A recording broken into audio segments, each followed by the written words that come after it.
many people do not know what I'm about to say, but I'm going to speak my own truth. And the Senate President is allowed to counter that. It all started on the 8th of December, 2023, which was a day before his birthday and my birthday. We are birthday mates. We were all in Akpabio because he had a big fanfare in the stadium. Myself, my husband, and a few of his close friends, we went to Akpabio. And at first, we were at Ekpene. We were in his house in Ekpene. Then we all moved to his house in Uyo, which was about 8 p.m. And he held my hand and said he wanted to show me around his house. My husband was walking behind us, just 3 of us. We're walking around from room to room. He showed me the beautiful interior. This was done by this, by that, this designer here, he bought this from us. Like, oh, it's beautiful. And then I noticed that he hastened his pace while still holding my hand. And my husband was behind, still on his phone, but he was catching up whenever he could. And then he got to this particular sitting room, and he said, "Do you like my house?" I said, "Of course, sir. Every room, beautiful, nice interior, quality taste." He said, "Now that you're a senator, I'm going to create a time for us to come spend quality moments here. You will enjoy it." At that point, I just pulled away, and I was like, I don't really understand what exactly that meant. But then my husband now, when I turned around, I saw my husband was already near me, and the way my husband looked at me and looked at him, I was beginning to wonder, did he hear part of that inciting statements or not? And then the Senate President, too, I saw that he also had that thought, like, did my husband hear the invitation to treat or not? So then the Senate President now said, "Oh, by the way, let me show you my chapel." He has a chapel in his house as well. So while we were going to the chapel, you know, we walked in silence and all. So that evening, before we left the Senate President's house at about 11 midnight to the 4 points in Ekpene. And my husband asked me, "Natasha, what did the Senate President whisper to you? What's he telling you?" I thought, should I tell him that he was speaking about bringing me in here at a special time for us to have a good time? Or should I just kill it there, wrap it as if there was nothing? Because tomorrow was a big day. I know how much my husband adores the Senate President. He loves him as a brother. My husband would do anything to support him. So I told my husband, nothing. I can't even remember what I created, but I just gave him some words to manage, to mask what was said. When we laid in bed, I looked to my right, and my husband wrapped his arms around me, and he said, "My love, you know you can't tell me anything. What did the Senate President tell you?" Again, I was like, "Don't you believe me?" I said, "Nothing. Nothing. Moreover, it's my birthday in a few minutes. Let's just be happy." Then my husband told me he doesn't want to see me travel out of the country alone, and I should not go to the Senate President's house because he has a guest house where many senators do go there, you know, after office to like get approvals and all that. So I told him, okay, no problems. That was it. I thought that was going to be the end. But then, in February, I wanted to move a motion. I wanted to move a motion for the investigation on the ills of corrupt practice in Ajaokuta Steel Company. I listed that motion 5 times. It was the 6th time that it was listed on the order paper that was approved. Many senators can testify to that. Each time the motion is listed, just before he takes it, he will say, "Oh, Senator Natasha, we can't take this motion because the board of the Senate does not accommodate it." Or he will speak on others and then let it drag so that just before my motion is taken, the time will be well spent and won't. So he kept on doing that. I went to him in his office. And I said, "Senate President, you know how important this Ajaokuta Steel Company to me is.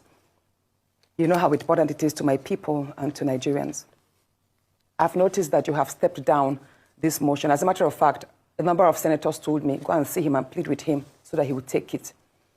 I was like, "Sir, please, why can't you take this motion? It's very important. It's been listed." Then it was listed the 3rd time I stepped down. He then said, "Natasha, I'm the chief presiding officer of the Senate. You can enjoy a whole lot if you take care of me and make me happy." At that point, I said, "Sir, I'll pretend that I didn't hear this." He said, "Well, the ball is in your court." I left his office.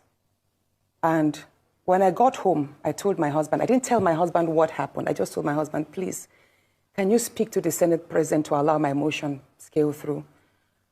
I think I also spoke to the DSP, to the leader, Senator Pemi. I spoke to a number of senators that they should please intervene and allow him to laugh. I never told them what happened. My husband had to take a trip to London. Then the Senate President traveled to London. My husband met with the Senate President in London and pleaded with him, let my wife take this motion on Ajakuta. That is very important to her. Okay. All right, Senator Natasha. Said, okay, that he did not take it because he was protecting me. Hold on, please. He didn't take it because he was protecting me. Protecting me from what? Anyway, at the time my demotion was taken, it was the Deputy Senate President, His Excellency Barra, that actually sat. The Senate President stood up and walked out. Men should learn how to leave women alone, most especially married women. This is not the first time a woman is coming out to point fingers at Godswill Akpabio over this issue. This is not the first time. An ex-NDDC member had also made allegations like this, where she even said she slapped Godswill Akpabio because of this same issue. This happened some few years back. This lady claimed Akpabio tried to harass her and she had to slap him. Now, few years after, Natasha Akpoti is coming out to make this another claim relating to this harassment, sexual harassment. My country people, this allegation against Akpabio is something they need to investigate. We don't really have to be sentimental about this. They should call for an investigation. Some persons may say the accused should also be ready to bring out evidence. Yes, that is why I'm calling for an investigation into this case. Enough is enough. And for now, Akpabio should be suspended pending the investigation into this case. Because after these allegations, he should not come out and start acting as a Senate President. He ought to be suspended. Had it been Nigeria is a sane country, Akpabio would have been suspended while they are investigating into this matter. Because this is a very serious allegation. While they conduct investigation, we will uncover more deeper things into this. So my country people, make una come chook mouth for this matter. Some persons may say Senator Natasha Akpoti is emotionally trying to blackmail Akpabio. But we all know that women in politics, most especially in Nigerian politics, they are going through a lot.